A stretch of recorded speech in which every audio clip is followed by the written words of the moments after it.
मैं ज्योतिर्विद डॉक्टर गजेंद्राचार्य, प्रकाशक विशाल ज्योतिष कार्यालय 2033/3 बोध गया मठ बैजनाथा कमच्छा वाराणसी से यूट्यूब चैनल के माध्यम से अपने सभी सब्सक्राइबर लोग के लिए तथा संपूर्ण देशवासियों को ज्योतिष शास्त्र का विशेष ज्ञान प्राप्ति हेतु अपनी 25 रचनाओं में यह स्वर्णिम रचना बृहद ज्योतिष रहस्य है, जो कि 5151 पृष्ठों में 5005 कुंडलियों से युक्त शुद्ध हिंदी भाषा में 5 खंडों में विभक्त है। इस ज्योतिष महाग्रंथ बृहद ज्योतिष रहस्य को इतनी कलम अर्थात 525 कलम से मेरे द्वारा रचना हुई है।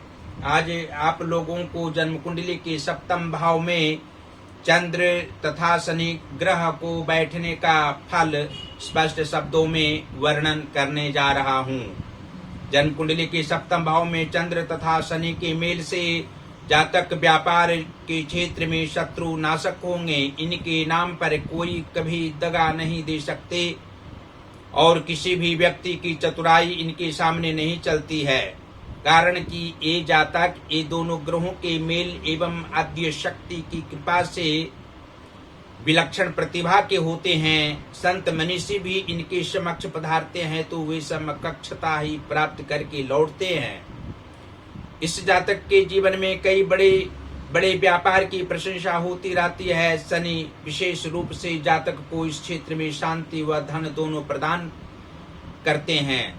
भाग्योदय 23वें वर्ष में होता है, लेकिन पराक्रम का समय 27वें वर्ष के उपरांत ही पूर्ण रूप से आता है। इसी समय में उत्थान का आरंभ असली रूप में जो होता है, फिर पतन की बातें भी सामने कभी नहीं आती है। इनके सुहृद व स्वजनों को अन्य प्रकार के सांसारिक सुख निश्चित ही मिलते हैं। ये जातक अपने भले ही एक जगह पर अड़िग रहते हैं, कहीं स्वतः जाने की इच्छा प्रकट भी नहीं करते हैं, लेकिन इनके द्वारा अनेकों व्यक्ति देश भ्रमण और विदेशों में भी सैकड़ों लोग व्यापार के कारण वहां सुखमय जीवन भ्रमण करते हुए बिताते हैं। लेकिन ये जातक आयु के 76वें वर्ष में कुछ विशेष रोग से ग्रसित हो जाते हैं और इनकी मृत्यु भी हो जाती है। इनके पुत्र इनकी अर्जित ख्याति को आगे निश्चित ही बढ़ाने में सफल रहते हैं और यह भी स्पष्ट शब्दों में आप लोग जान सकते हैं कि जन्म कुंडली के नवम भाव के स्वामी बुध ग्रह हों तथा धन भाव के स्वामी मंगल ग्रह हों तो सप्तम भाव स्थित चंद्र तथा शनि के प्रभाव से जातक का भाग्योदय 23वें वर्ष के उपरांत ही होता है और 36वें वर्ष से 52वें वर्ष के मध्य में जातक विशेष धनोपार्जन अपनी इच्छा के अनुरूप करने वाले होते हैं। हर अवस्थाओं में जातक अपने बुद्धि विवेक से काम करने वाले होते हैं। कर्म क्षेत्र में अधिक इनको मन लगा रहता है। धन व्यय करने समय अधिक सोच विचार करने वाले होते हैं। इनकी प्रतिभा का यशोगान कर्म क्षेत्र में तो होता ही है, पारिवारिक क्षेत्र में भी होना स्वाभाविक लक्षण ज्योतिषीय दृष्टिकोण से स्पष्ट है। और जन्म कुंडली के कर्म भाव के स्वामी चंद्रमा हों तथा मातृभाव के स्वामी शनि ग्रह हों तो सप्तम भाव स्थित चंद्र तथा शनि के प्रभाव से जातक को कर्म क्षेत्र में धनोपार्जन करने के साथ साथ यश प्रतिष्ठा विशेष रूप से प्राप्त होती है। ये जातक एक दिव्य गृह निर्माण करने के अलावा अन्य कार्यों में भी अभिरुचि रखते हैं और सफलता भी प्राप्त करते हैं। इनके द्वारा एक संस्था की स्थापना भी होती है और इनके विचारों पर चलने वाले अधिकांश लोग होते हैं। इनकी माता को शारीरिक कष्ट होता है। मानसिक परेशानियों के मध्य में भी वे प्रसन्नता पूर्वक अपने जीवन जीने वाली होती हैं। परिवार जनों के लिए मर मिटने वाली होती हैं। पुरुषार्थ की भावना उनमें भरी हुई रहती है। और जन्म कुंडली के एकादश भाव के स्वामी सूर्य ग्रह हों तथा संतान व पुत्र भाव के स्वामी विद्या भाव के स्वामी शनि ग्रह हों तो सप्तम भाव स्थित चंद्र तथा शनि के प्रभाव से जातक को अधिक प्रशंसा सुनने की इच्छा नहीं रहती है। आदत नहीं होती है। ये दूसरों की प्रशंसा करने वाले होते हैं, अपनी प्रशंसा सुनने वाले नहीं होते हैं। संत महात्माओं जैसा इनका विचार होता है। ये अपनी भावनाओं के अनुसार सभी व्यक्तियों की भावनाओं को समझने वाले होते हैं, आदर करने वाले होते हैं, अपनी इच्छा के अनुसार धनोपार्जन भी करते हैं और धन व्यय भी करते हैं। संतान सुख अवश्य होता है, उसमें पुत्र सुख होना लाजमी है। विवाह के उपरांत इनको पुत्र सुख होता है और पुत्र इनकी आगे चलकर इनकी इच्छाओं का पालन करने वाले होते हैं, इनकी भावनाओं का आदर करने वाले होते हैं। विशेष धनोपार्जन करने की इच्छा उसमें अवश्य ही रहा करती है और अंत अवस्था में इनको अधिक सेवा शुश्रूषा करने की इच्छा वाला इनका पुत्र अवश्य ही होता है। और जन्म कुंडली के पराक्रम भाव के स्वामी गुरु बृहस्पति हूँ तथा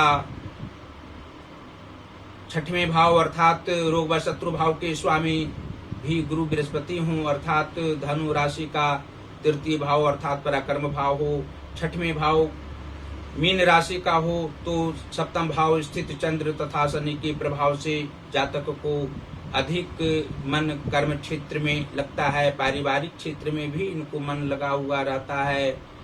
जो धनोपार्जन करते हैं अपव्यय अपने तरफ से नहीं करने वाले होते हैं, धन के महत्व को समझने वाले होते हैं, पराक्रम की भावना इनमें भरी हुई रहती है, सामाजिक क्षेत्र में प्रतिष्ठा प्राप्त करने की इच्छा रहती है और मध्यावस्था आने से पूर्व भी इनकी इच्छाएं अवश्य ही पूर्ण होती हैं। इनके मित्र बहुत होते हैं, लेकिन इनके अनुसार चलने वाले कुछ ही मित्र होते हैं जो इनको धन लाभ दिला सकता है, अन्य प्रकार के सांसारिक सुख प्रदान कर सकता है। मित्र बनाने में जातक को अवश्य ही सोच विचार करनी चाहिए और अधिक मित्र बनाने की आवश्यकता इन्हें नहीं रहती है। अंत में फिर आप लोग यह जान सकते हैं कि जन्म कुंडली के लग्न भाव के स्वामी शुक्र ग्रह हूँ तथा सप्तमेश मंगल ग्रह हूँ तो सप्तम भाव स्थित चंद्र तथा शनि के प्रभाव से जातक को अधिक आयु अवश्य होती है, लेकिन शारीरिक कष्ट की संभावना भी रहा करती है। बाल्य काल में भी शारीरिक कष्ट होता है, युवावस्था में भी इनको मानसिक तथा शारीरिक कष्ट की संभावना बनी हुई रहती है और अंत अवस्था में शरीर के ऊपरी भाग में शारीरिक कष्ट होने से ही इनकी मृत्यु होती है। दाम्पत्य सुख अवश्य सुखमय रहता है, लेकिन अन्य परिवार परिजनों के द्वारा किसी भी प्रकार के आत्मिक सुख इन्हें नहीं मिलते हैं। पति पत्नी के मध्य में मधुर संबंध रहा करता है और पति की अपेक्षा स्त्री ज्यादा गुणवान होती हैं, उनकी आयु भी ज्यादा होती है। जातक अपने विचारों पर रहने वाले होते हैं, किसी की बातों को देखकर अनदेखी करने वाले नहीं होते हैं। धन संपदाओं के प्रेमी अवश्य होते हैं, परिवारजनों के लिए अधिक परिश्रम करते हैं, धनोपार्जन करते हैं और विकासशील जीवन इनका अवश्य ही रहा करता है। अंत में फिर यह आप लोग जान सकते हैं कि जन्म कुंडली के अष्टम भाव के स्वामी शुक्र ग्रह हों तथा व्यय भाव के स्वामी बुध ग्रह हों तो सप्तम भाव स्थित चंद्र तथा शनि के प्रभाव से जातक को मानसिक तनाव रहने पर भी धनोपार्जन करने की इच्छा रहा करती है, बाह्य रूप से प्रसन्न रहा करते हैं। आत्मिक रूप से दुख होता है, लेकिन बाहरी व्यक्ति को किसी भी रूप में अपने दुख को बताने वाले नहीं होते हैं, यहाँ तक कि स्वजनों को भी बताने वाले अपने दुख कष्ट को नहीं होते हैं। ये अपने कार्यों में दक्ष होते हैं, परिश्रमी होते हैं और अंत अवस्था तक धनोपार्जन करने के पक्ष में रहा करते हैं।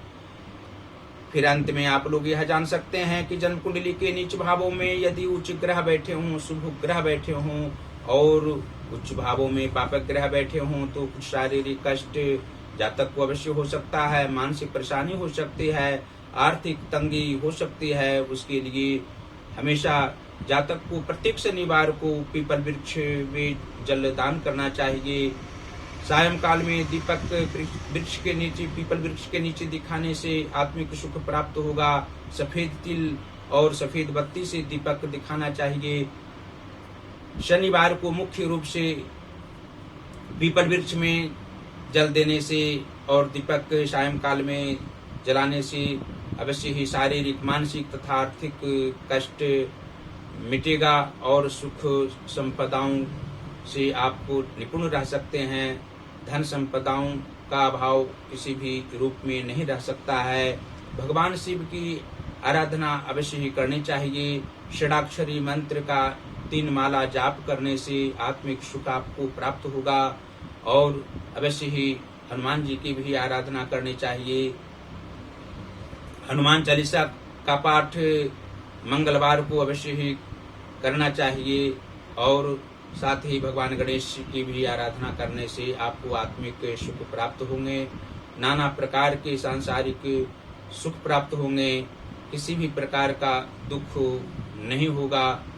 और अंत में फिर इस ज्योतिष महाग्रंथ बृहद ज्योतिष रहस्य को आप लोगों को अपने अपने घरों में मंगवाने के लिए अवश्य कहेंगे, क्योंकि इसको मंगवाने से अवश्य ही आप लोग को ज्योतिष शास्त्र का ज्ञान प्राप्त होगा और ज्योतिर्विदों की भांति आत्मज्ञान प्राप्त होने पर अनेकों जन का कल्याण इस ज्योतिष शास्त्र के माध्यम से कर सकते हैं। कुंडली को देखकर निदान कर सकते हैं और सभी समस्याओं को दूर कर सकते हैं। इसको मंगवाने के लिए हमसे सीधा संपर्क कर सकते हैं और हम प्रकाश की ये कार्य यहाँ करते हैं। आप लोग हिंदी का पुस्तक यहाँ से प्रकाशित करा सकते हैं, संस्कृत का पुस्तक प्रकाशित करा सकते हैं, इंग्लिश का बुक भी प्रकाशित करा सकते हैं। आप लोग सीधा संपर्क हमसे करें और मेरा संपर्क का पहला नंबर है जो मेरा व्हाट्सएप नंबर है 9451228747 और दूसरा नंबर है जो मेरा पेटीएम नंबर है 8840761792। और आप लोगों को हम बताना चाहते हैं कि अपनी 25 रचनाओं में जो मेरी 18वीं रचना वाक्योपदेश है 3333 वर्णानुक्रम उपदेशात्मक वाक्यों में, उसका एक एक वाक्य प्रत्येक दिन इंस्टाग्राम पर हम वीडियो बना कर देते हैं। आप लोग अवश्य ही उस वीडियो को देखते रहें। उसका ज्योतिष महाज्ञान अकाउंट हमारा है, उस अकाउंट को अवश्य ही आप लोग खोलें और हमारी वीडियो को आप लोग अवश्य देखें। साथ ही फेसबुक पर भी हमारी वीडियो को आप लोग देख सकते हैं। फेसबुक की आईडी हमारी है गजेंद्राचार्य ज्योतिर्विद। उस आईडी को खोलेंगे तो अवश्य ही हमारी सभी वीडियो को देखेंगे। अवश्य ही आप लोग को वीडियो देखकर आत्मज्ञान प्राप्त होगा और आप लोग ज्योतिष महाज्ञान जो हमारा यूट्यूब पर जो चैनल है उसको अवश्य ही आप लोग सब्सक्राइब करें, घंटे का बटन दबाना कदापि ना भूलें और हमारे सभी वीडियो को अवश्य शेयर करते रहें। भगवान देवादिदेव महादेव श्री काशी विश्वनाथ जी की असीम कृपा आप लोगों पर निरंतर बनी हुई रहे। साथ ही माता अन्नपूर्णा जी की भी कृपा सदैव आप लोगों पर बरसती रहे। आप लोग सदैव स्वस्थ रहें, प्रसन्न रहें और आत्मीय जनों के साथ प्रेम पूर्वक स्नेह पूर्वक जीवन जीते रहें, सुखमय जीवन जीते रहें और हमारे सभी वीडियो को प्रेम पूर्वक देखते रहें, समझते रहें, आत्मज्ञान प्राप्त करते रहें। धन्यवाद।